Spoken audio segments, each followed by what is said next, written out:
Tout l'argent ne porte pas chance. Certains billets peuvent même vous coûter l'âme. Dans de nombreuses régions d'Afrique, les enterrements ne sont pas seulement des adieux. Ce sont des rituels sacrés, un lien entre ce monde et l'autre. Et il existe une règle qui ne doit jamais être enfreinte. Ne touchez pas l'argent saupoudré sur le cercueil. Le village d'Odogbo résonne au son des tambours sacrés. Des hommes et des femmes vêtus de blanc dansent en cercle, leur voix s'élevant en chant solennel, tandis que le cercueil de Baba Olumide est transporté vers son dernier lieu de repos. Le plus vénéré des anciens du village était parti, et son adieu est grandiose. Des billets volent comme dans les airs, tournoyant avec le vent avant de tomber sur la terre rouge. C'est de l'argent d'honneur, une offrande aux ancêtres, un tribut à l'esprit qui passe de l'autre côté. Personne n'ose le toucher, mais dans l'ombre, Adesua observe. Ses yeux ne sont pas sur le cercueil, ni sur la douleur de la famille, mais sur les billets éparpillés au sol. De l'argent facile, pense-t-elle. Sa famille est pauvre, sa mère est malade. Et là, devant elle, se trouve la solution à ses problèmes. Une voix rauque brise ses pensées. Ne touche pas ce qui ne t'appartient pas. Cet argent n'est pas pour les vivants. Mama Ife, l'ancienne du village, la regarde avec des yeux vitreux, comme si elle pouvait voir au-delà du voile de ce monde. Son avertissement est un murmure dans le vent, mais il pèse comme une malédiction. Adesua rit intérieurement. Ce n'est que de l'argent, du papier. Rien de mal ne peut en découler. Elle attend le moment propice. Lorsque la foule se dispersera, elle reviendra et ramassera ce que les autres ont laissé derrière. Ce qu'elle ne sait pas, c'est qu'elle a déjà été vue par autre chose. Lorsque la dernière lumière du jour s'éteint et que la foule commence à se disperser, Adesua se déplace furtivement. Elle regarde autour d'elle, s'assurant que personne ne la voit. Ses pieds effleurent à peine le sol, tandis qu'elle glisse entre les ombres. Ses mains tremblent lorsqu'elle prend le premier billet, puis un autre, et encore un autre. Son cœur frappe contre sa poitrine comme un tambour. Jamais elle n'a ressenti une telle adrénaline. Chaque poignée de billets qu'elle ramasse lui semble un coup de chance, une bénédiction inattendue. Quel mal pourrait-il y avoir à prendre ce que les autres ont laissé derrière eux? Le vent souffle fort entre les arbres, et, un instant, elle a l'impression que quelqu'un l'observe. Elle se retourne brusquement. Rien, juste la nuit et l'écho lointain des tambours. Elle arrive à sa cabane sans être vue. Elle ferme la porte précipitamment, sa respiration haletante d'excitation. Elle étend les billets sur la table, éclairée par la lueur tamisée de la lampe à huile. Il y en a plus qu'elle ne l'avait imaginé. « Aujourd'hui a été mon jour de chance. »« Zrenia », se dit-elle en riant. L'avertissement de Mama Ife lui traverse l'esprit, mais elle le rejette d'un geste de mépris. Ce n'était qu'une vieille femme superstitieuse. Elle commence à compter l'argent, organisant les billets en tas. 1, 2, 3. La flamme de la lampe vacille soudainement. Son ombre se tord sur le mur, s'allongeant comme si elle prenait vie. Un frisson la parcourt. Elle ferme brusquement la fenêtre, convaincue que le vent est entré. Mais l'air reste froid, anormalement froid pour une nuit comme celle-ci. Les billets craquent entre ses doigts. L'un d'eux semble étrange, plus vieux et usé que les autres. Elle le rapproche de la lumière et sa peau se hérisse. Il y a une tache sombre dans le coin. Est-ce du sang? Elle se retire précipitamment. Son pouls s'accélère. Ce n'est pas possible. Ce doit être juste de la saleté. Elle prend une grande inspiration et recommence à compter.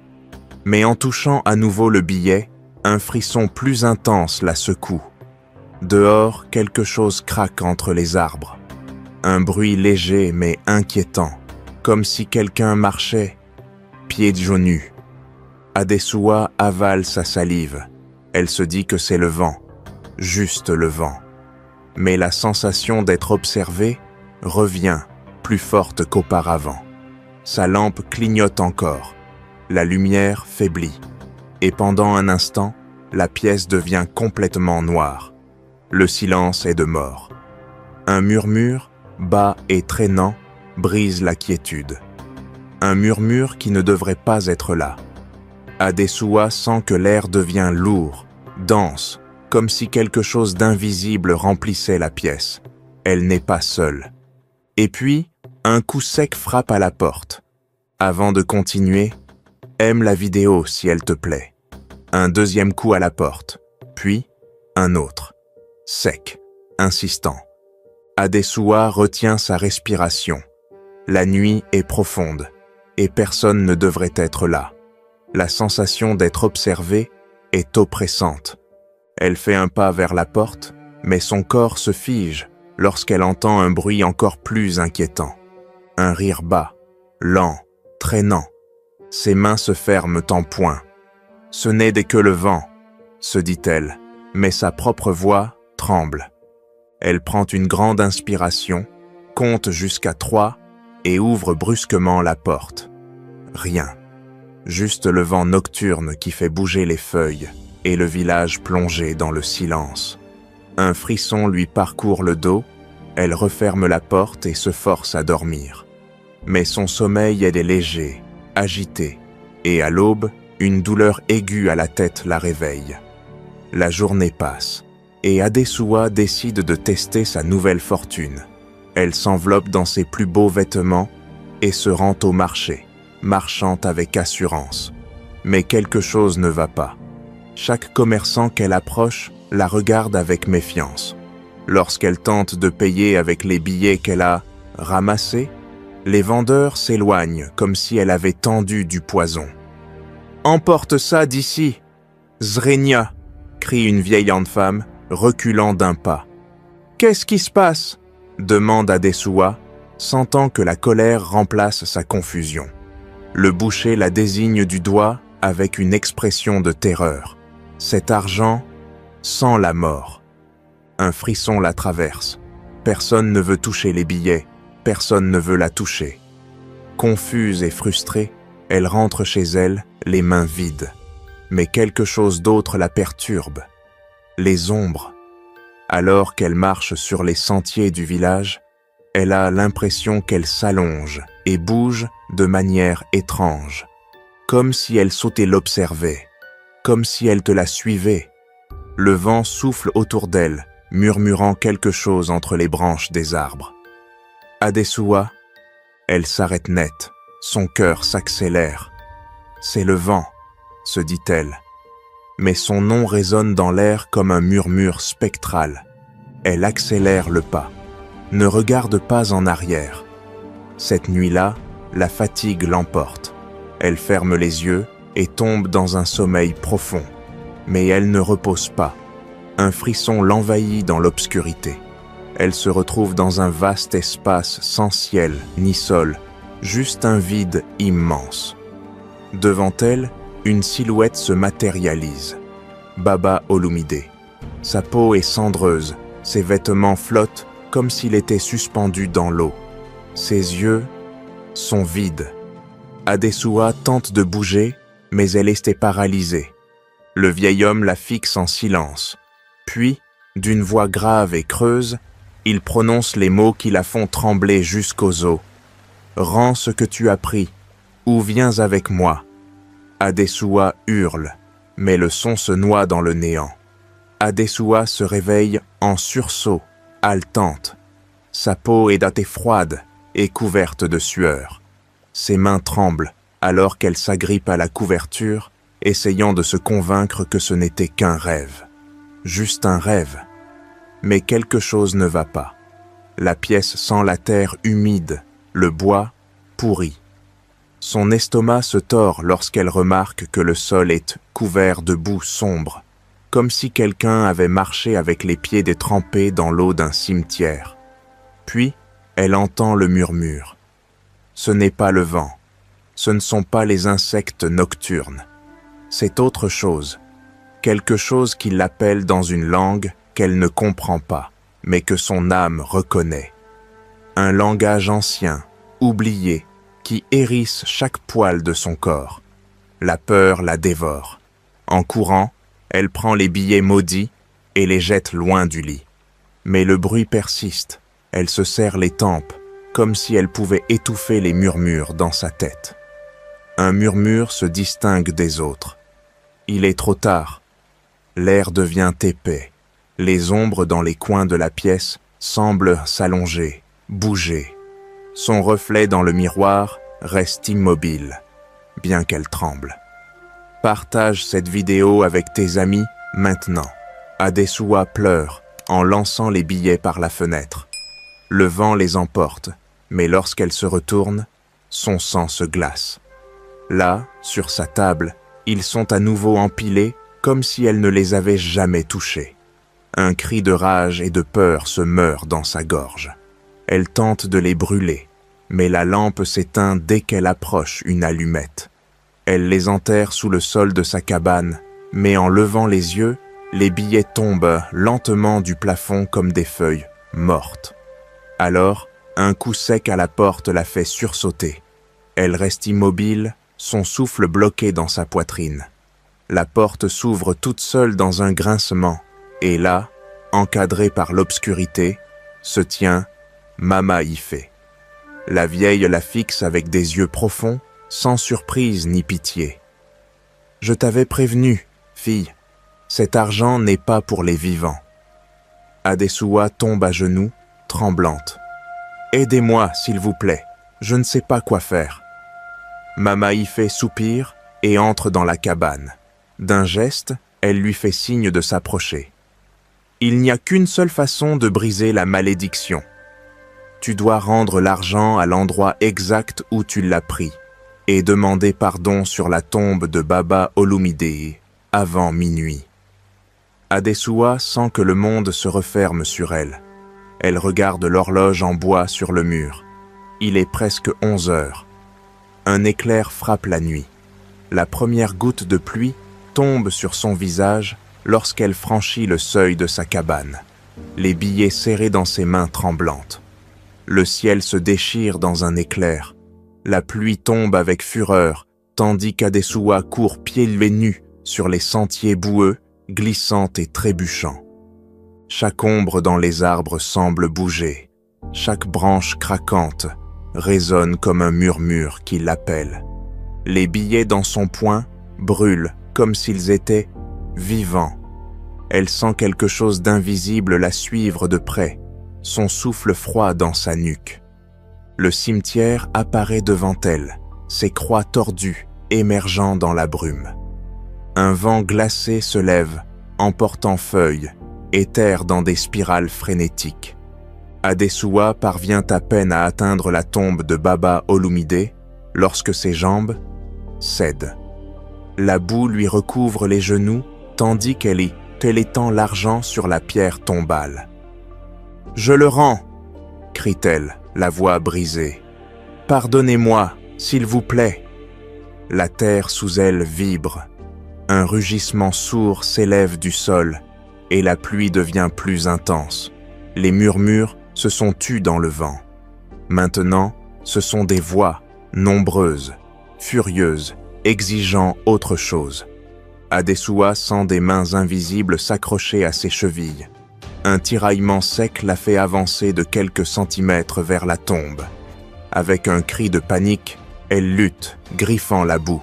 « S'il vous plaît, je l'ai rendu, laissez-moi partir. » Mais la terre continue de s'ouvrir sous elle, l'engloutissant peu à peu. Ses doigts s'enfoncent dans la boue alors qu'elle tente de s'accrocher à quelque chose, n'importe quoi. Un rire bas et guttural résonne dans sa tête. Baba Olumide l'observe depuis la brume, ses yeux vides brillant d'une lueur spectrale. Il est trop tard, Adesua.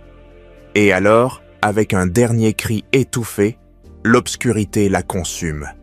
Activez la cloche des notifications maintenant. Adesua tombe à genoux devant la tombe, les billets glissant entre ses doigts. « Pardonnez-moi, je ne savais pas. Je ne savais pas ce que je faisais. Laissez-moi en paix. » Sa voix est faible, brisée par la terreur et le regret. Le vent cesse, la pluie s'arrête brusquement, comme si le monde entier retenait son souffle. Un silence absolu enveloppe le cimetière. Adesua reste immobile, fixant la tombe, attendant une réponse, mais il n'y a rien. Alors, un murmure dans l'obscurité, bas et résonnant, comme s'il venait du cœur même de la terre. Certaines erreurs ne peuvent ne pas être effacées. Adesua frissonne. Les mots la traversent comme une lance aiguisée. La peur s'empare de son corps, et la douleur de la culpabilité la consume. Elle relève les yeux, espérant voir un signe, mais tout reste silencieux. Un frisson la parcourt, et à ce moment-là, l'horloge de la cabane de Baba Olumide sonne au loin, marquant minuit. Quelque chose change dans l'air. Une pression invisible remplit l'espace, comme si le temps lui-même la regardait avec des yeux implacables. La terre sous ses pieds commence à trembler. Les racines des arbres autour de la tombe semblent lui prendre vie, se tordant et s'étendant, cherchant quelque chose. Le vent revient, plus fort qu'avant, murmurant entre les feuilles de tombée. Adesua sent une présence, quelque chose de proche, quelque chose qui n'appartient pas à ce monde. Elle sent que quelque chose l'observe, et la terreur se transforme en désespoir. « Pardonnez-moi, je l'ai fait pour la faim, pour mes enfants. » Mais le murmure qui répond est encore plus terrifiant, comme si les voix de l'au-delà se mêlaient. « Le prix de l'avarice est élevé, fille. Maintenant, c'est ton âme qui paie. » Soudain, un cri de douleur s'échappe de sa gorge lorsque le sol sous elle s'ouvre, comme si la tombe elle-même la réclamait. La boue la recouvre jusqu'aux genoux, jusqu'à la taille, mais elle ne peut pas bouger. Les ombres l'entourent, se refermant sur elle. « Non, je ne veux pas mourir, je veux juste vivre !» crie-t-elle désespérément, mais ses mots sont engloutis par le vent. Les racines des arbres l'entraînent vers l'intérieur de la terre, comme si un pouvoir sombre la réclamait. À ce moment-là, tout devient sombre. Le temps semble s'arrêter, et les ombres se fondent dans une brume épaisse qui l'enveloppe. La dernière image d'Adesua est celle de la tombe, maintenant tranquille, comme si elle n'avait jamais été perturbée. Le lendemain matin, un groupe de villageois se rend au cimetière. Le ciel était dégagé et le soleil commence à faire briller sa lumière à l'horizon. Cependant, lorsqu'il s'approche de l'hymne de la tombe de Baba Olumide, il remarque manque quelque chose d'étrange. Tout est en paix. La tombe de Baba Olumide, si respectée de la communauté, reste intacte, comme si elle n'avait jamais été perturbée. Il n'y a aucune trace d'Adesua, ni de sa fuite désespérée. Elle a disparu sans laisser de traces. Les villageois, déconcertés, retournent chez eux, mais l'écho de ce qui s'est passé reste dans l'air, comme un murmure sans réponse. Personne ne prononce plus le nom d'Adesua, mais l'histoire de son avarice et de son destin tragique devient une légende que les parents murmurent à leurs enfants, non seulement comme un avertissement, mais aussi comme un rappel. Certains désirs ont un prix trop élevé. Et ainsi, dans le silence du cimetière, tandis que le vent souffle entre les tombes, l'histoire d'Adesua persiste, non dans les mots, mais dans les réflexions qu'elle laisse derrière elle. Car, au final, qui pourrait dire que l'argent que nous prenons nous appartient vraiment? Et si tout ce que nous cherchons désespérément ne nous mène qu'à perdre ce qui importe vraiment? Que feriez-vous si le prix de vos désirs était le plus élevé possible? Peut-être que ce qui compte vraiment n'est pas ce que nous possédons, mais ce que nous sommes prêts à sacrifier pour l'obtenir. L'histoire d'Adesua nous invite à réfléchir à ce qui vaut réellement la peine d'être poursuivi. Aimez la vidéo, abonnez-vous à la chaîne et activez la cloche des notifications.